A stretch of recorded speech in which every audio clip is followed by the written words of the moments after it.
Sir Gen Z isolated बताए जाते हैं क्योंकि हाइपर कनेक्टिविटी का दौर है इंटरनेट पर, लेकिन जब वो ऑफलाइन है तो लोनली फील कर रहे हैं। दूसरी तरफ कलेक्टिविस्ट भी हैं, यानी कि जब मुद्दा आता है कि मानवता के लिए खड़ा होना है, पर्यावरण के लिए खड़ा होना है, मुझे लग रहा है कि पर्यावरण के लिए जो सबसे ज़्यादा मुहिम बनी है वो इन्हीं के समय में बनी है। तो प्रीवियस जनरेशन और आज की जनरेशन में आप इन मुद्दों पर क्या बदलाव देखते हैं? कौन कौन सी ऐसी और धुरियां हैं जिस पर आप इसका प्रभाव देखते हो, चाहे वो साइकोलॉजी हो, चाहे वो किस तरह का करियर ये लोग ऑप्ट कर रहे हैं?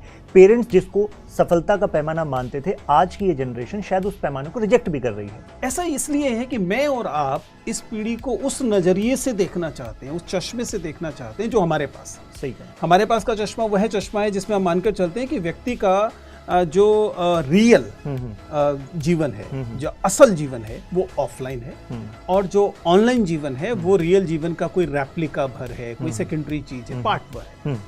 लेकिन एक ऐसी पीढ़ी की कल्पना कीजिए, और इसकी कल्पना करने में मेहनत लगती है जी, जिसके लिए वही सच्ची जिंदगी, असलियत है, वही उसकी रियलिटी एग्जिस्ट करती है उसी जोन में जिसे हम ऑनलाइन की दुनिया कहते हैं। बाकी उससे बाहर तो वह जब वहां से थक गया है तो विश्राम के लिए आया है।